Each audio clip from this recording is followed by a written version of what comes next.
दरवाजा खुला, प्रधानमंत्री, हिंदुस्तान का प्रधानमंत्री खड़ा हुआ है दरवाजे पर। वो उनको रोमांच हुआ और वो दरवाजे से ही हंस करके कहने लगी, कपिला जी मेरी बात को टाला मत, आपके लिए ऐसी संस्थाएं बनानी। तो उनकी बैठिए तो सही, बैठिए, आई तो सही, बैठिए तो सही। और वो तो पुलकित हो रही हैं, वो तो रोमांचित हो रही हैं।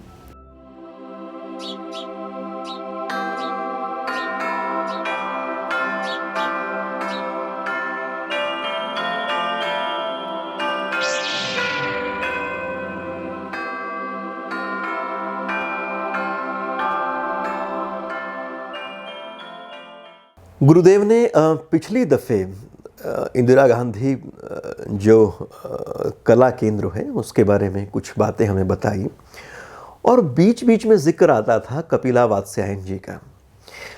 तो जब भी उनका जिक्र आता था तो लगता था कि एक बहुत महत्वपूर्ण तरह की वो पर्सनैलिटी रही है। तो क्योंकि मेरा पढ़ना, उस तरह से चीज़ों को दूसरी तरीक़े से जानना उतना संभव हो नहीं पाता, तो लगता है कि जिन लोगों ने उन व्यक्ति को देखा है, जिया है एक समय को उनके साथ साथ, तो उनसे पूछा जाए। तो आज मैंने गुरुदेव से डॉक्टर राजेंद्र रंजन चतुर्वेदी जी से निवेदन किया कि वो कपिला वात्स्यायन जी के बारे में हमें कुछ बातें बताएं। ये ठीक है कि मैंने पीएचडी भी करी थी और मैंने डीलिट भी कर ली। विश्वविद्यालय की जो उपाधियां हैं, विश्वविद्यालय की जो शिक्षा पद्धति है, वो मेरी देखी हुई थी, वो मेरी समझी हुई थी। लेकिन जब मैं कपिला जी के संपर्क में आया तो मैं इस प्रकार से किया करता था कि जैसे धरती और बीज जब विषय दिया तो मैं कभी कभी उनसे कहता था कि ये बात तो कृषि विज्ञान के अंतर्गत आ जाएगी, ये बात तो मनोविज्ञान के अंतर्गत आ जाएगी, ये बात तो दर्शन शास्त्र के अंतर्गत आ जाएगी। तो वे हंसती थीं, बोले देखो ये जो विश्वविद्यालय का ये जो विभाजन और वर्गीकरण बार बार तुम्हारे दिमाग में आ जाता है, तो खैर वो स्वाभाविक है, क्योंकि तुम विश्वविद्यालय में ही जो है वो पढ़े लिखे हो, वहीं तुम पढ़ा रहे हो, तो तुम्हारे दिमाग में बार बार वही बात आ जाती है। तो कोई बात नहीं है, लेकिन तुम एक बात ध्यान रखो कि ज्ञान जो है वो एक है और अखंड है, और ज्ञान के बीच में कहीं भी दीवार खिंची हुई नहीं है। ये जो डिसिप्लिन हैं ये तो प्रोफेसरों ने अपनी सुविधा के लिए बना दिए, उनका वर्गीकरण कर दिया, लेकिन कोई ये वास्तविक थोड़ी है, इसमें कोई वास्तविकता नहीं है। जैसे दिशाएं चार बना ली, अपनी सुविधा के लिए बनाई भाई, लेकिन दिशा क्या कहीं कहीं विभाजित हो रही हैं? क्या कहीं विभाजित नहीं है, दिशा तो एक ही है, दिख। इसी प्रकार से काल है, तो काल कहाँ है? तीन काल, अरे काल तो वो एक ही बह रहा है? आज इस समय हम जो है वो वर्तमान कह रहे हैं इसके लिए, है ना, लेकिन एक मिनट बाद ये जिसको तुम वर्तमान कह रहे हो वो अतीत हो गया। तो फिर कहाँ विभाजन है? तो न तो काल में कहीं विभाजन है, और न कहीं दिशा में विभाजन है, और न कहीं ज्ञान में विभाजन है। तो ये जो तुम बार बार सवाल करते हो कि ये तो बायोलॉजी का विषय है, ये तो जूलॉजी का विषय है, ये तो कृषि विज्ञान का विषय है, कि ऐसा जो वर्गीकरण है ये असहज है, अस्वाभाविक है, विश्वविद्यालय वाले करते हैं, उनके लिए छोड़ो। इंदिरा गांधी राष्ट्रीय कला केंद्र जो है वो लोक परंपरा और शास्त्र परंपरा को लेकर के चलती है, और वो टोटलिटी का जो संपूर्णता का सिद्धांत है उसको आधार बना करके रिसर्च करती है, उसको आधार बना करके अनुसंधान करती है। हमारा काम है जीवन को समझना, और जीवन कहीं से विच्छिन्न नहीं है, जीवन कहीं से टूटा हुआ नहीं है, जीवन तो समग्र है, संपूर्ण है। न वो आज जो है वो कल से अलग नहीं है। अरे सूरज दूसरी बार आ गया तो आपने कह दिया ये आज हो गई, वो तो आना ही था, वो तो आ ही रहा है। तो सूरज के आने से तुमने आज कल का विभाजन कर दिया, समय में कहीं विभाजन नहीं है। और सच्चाई तो यह है कि तुमको इंदिरा गांधी राष्ट्रीय कला केंद्र में काम करना है, तो इसमें तुम समझ लो विषयों को निर्मम होकर के तोड़ दो। रहा आवे मनोविज्ञान का विषय रहने दो, मेरे लिए धरती और बीज से जुड़ा हुआ है तो धरती बीज में ये आएगा। मनोविज्ञान जाना, मनोविज्ञान का काम जाने, मेरा काम धरती और बीज की समग्रता को देखना है। तो डिसिप्लिन को निर्मम होकर के तोड़ दो, रुको मत कि वो दीवार है इसके आगे मैं क्यों जाऊं, नहीं। ये तुम समझ रहे हो धरती बीज मनोविज्ञान में जाएगा, सौंदर्य शास्त्र में जाएगा, भाषा विज्ञान में जाएगा, जाने दो, वहां तक जाओ जहां तक तुम जा सकते हो। तो इस प्रकार की जो कपिला जी की जो दृष्टि थी, कपिला जी ने मुझे वो दृष्टि थी, तो मैंने समझी कि IGNCA इंदिरा गांधी राष्ट्रीय कला केंद्र सचमुच में मेरे लिए तो एक पाठशाला है, और यहाँ में सचमुच जीवन को दूसरी दृष्टि से, वो जो विश्वविद्यालय वाली है, विश्वविद्यालय वाले बहुत से कम लोग ऐसे हैं जो इंदिरा गांधी राष्ट्रीय कला केंद्र में प्रवेश पा सके। कारण यही था कि उनकी दृष्टि प्रतिबद्ध दृष्टि थी, वर्गीकृत दृष्टि थी, और कपिला जी की जो दृष्टि थी वो खुली हुई दृष्टि थी। तो कपिला जी जो है वो उन्होंने जो एक जो सिद्धांत जो दिया था वो टोटलिटी का सिद्धांत दिया था, और वो उसको मैं फॉलो करता था। तो उनकी ये रिवाज थी, उनकी उस समय जो परियोजना देती थी कि आपने इतना कर लिया 3 महीने में, तो अब एक व्याख्यान दे जाओ, आपका 3 महीने में आपका क्या अध्ययन है, आपकी स्थापनाएं क्या हैं। तो वो इस प्रकार से हर 3 महीने में वो व्याख्यान के लिए मुझे बुलाती थी। तो व्याख्यान में सबसे पीछे बैठ जाती थी, बाद में आती थी और वहाँ जाकर के बैठ जाती थी, और फिर मुझसे बुलवाती थी, और उसके बाद में खुद एक लेक्चर देती थी, और जब मैं वहाँ जाता तो मेरी पीठ पर घूसा लगाती थी ऐसे मुक्का मारती थी, और वो खुश हो जाती थी, खुश होती थी उसके लिए। तो इस प्रकार से उन्होंने मुझे प्रोत्साहन दिया, और जब उनकी नज़र कमज़ोर हो गई उस समय चिट्ठियाँ बराबर लिखती रही, कोई भी बात में पूछता था। वो ऐसी ऐसी बातें हैं, प्रकृति में मनुष्य का हस्तक्षेप। अब मैंने ये प्रश्न उनके सामने रखा कि प्रकृति में मनुष्य हस्तक्षेप कर रहा है, सभ्यता का विकास हो रहा है? जैसे कुआं खोदा तो प्रकृति में हस्तक्षेप किया उसने, है ना। जहाँ नदी के किनारे जहाँ जीवन है वहाँ तो उसने जल, वहाँ सुलभ था और जल उसने ले लिया, लेकिन जहाँ नदियाँ नहीं थीं वहाँ उन्होंने हस्तक्षेप किया, कुआं खोदा। तो ये एक साधारण बहुत प्राथमिक हस्तक्षेप था। तो उस समय मैंने प्रश्न किया, मैंने चिट्ठी लिखी, बहुत सी बातें तो प्रत्यक्ष समाधान करती थी, और वो बहुत व्यस्त थी, मतलब 1-1 मिनट का हिसाब रखती थी। कभी कभी तो ये कहती थी कि 2:37 पर आना है। तो अब 37 मिनट का काम बड़ा कड़ा मामला था तो इस प्रकार से तो उसी में आना पड़ता था उसी समय। तो वो मिनट का भी ऐसा हिसाब रखती थी, वो समय की बहुत पाबंद थी, समय का उनका बड़ा वसा था। अच्छा, तो ऐसी स्थिति में फिर प्रत्यक्ष में कठिनाई पड़ जाती थी, तो मैं उनको चिट्ठी लिख देता था। अब इतनी व्यस्त रहने वाली विदुषी, इतनी व्यस्त, जो केवल देश के नहीं विदेश के, अमेरिका के कितने कितने लोग आया करते थे, उनके पास बैठा करते थे, तो कहाँ उनको फुर्सत है। अच्छा, लेकिन फुर्सत थी। अपने आचार्यत्व के लिए वे इतने व्यस्त समय से भी फुर्सत निकाल लेती थी, और मुझे प्रश्न का जवाब देना है तो प्रत्यक्ष संभव नहीं हो रहा है, और नहीं हो रहा तो न सही वो चिट्ठी से जवाब दे रही हैं। तो उनकी चिट्ठियां हैं। अब चिट्ठियां क्या हैं, वो तो एक ज्ञान के सूत्र हैं। तो रस देश का जब मैं वो कर रहा था, मैं केली पर जब लेकर के बात चला, तो उन्होंने चिट्ठी लिखी मेरे लिए। वर्तमान युग ने जो मोड़ लिया, वर्तमान सभ्यता ने जो मोड़ लिया है, उसमें देह और आत्मा विच्छिन्न हो गई हैं।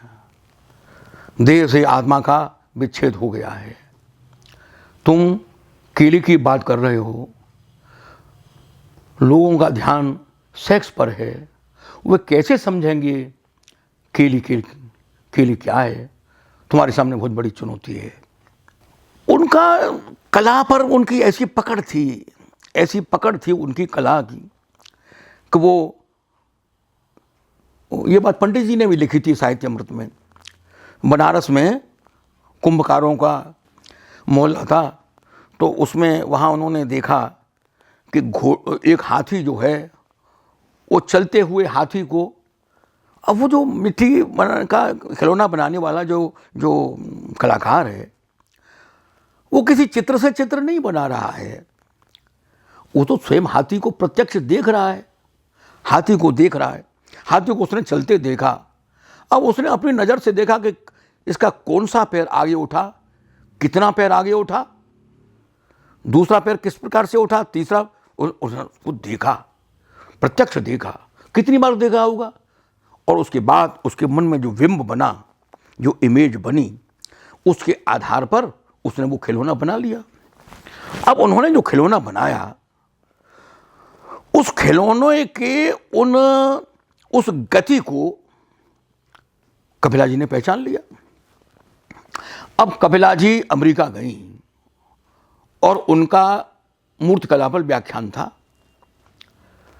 और उन्होंने व्याख्यान दिया, और वो खिलौना वो उनके साथ था, और उस खिलौने के उस जीवंतता को लेकर के, उसकी गति को लेकर के, और हाथी कैसे चलता है,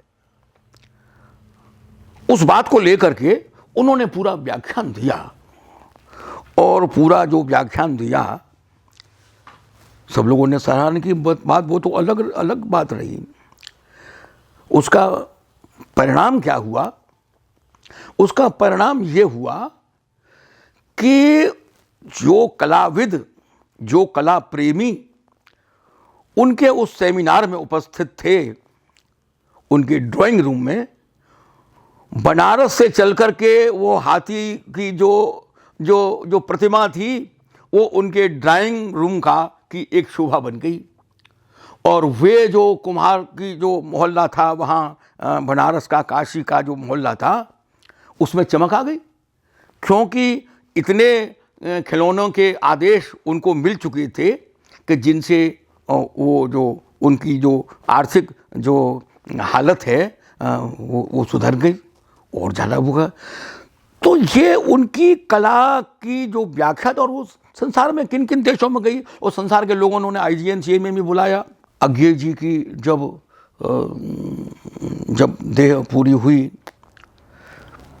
तब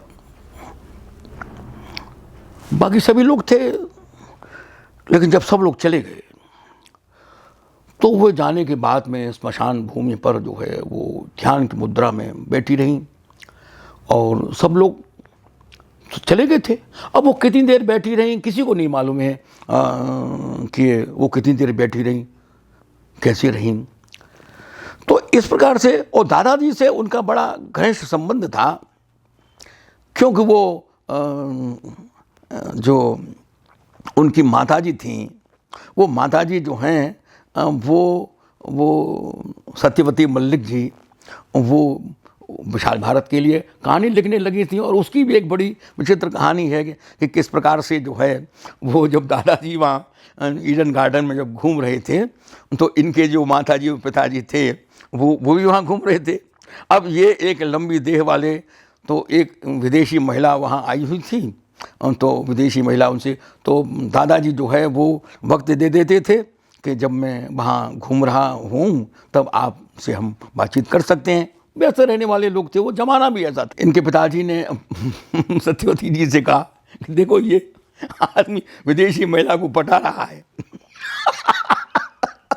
तो वो जो है वो उनके आसपास जो है वो घूमने लगे।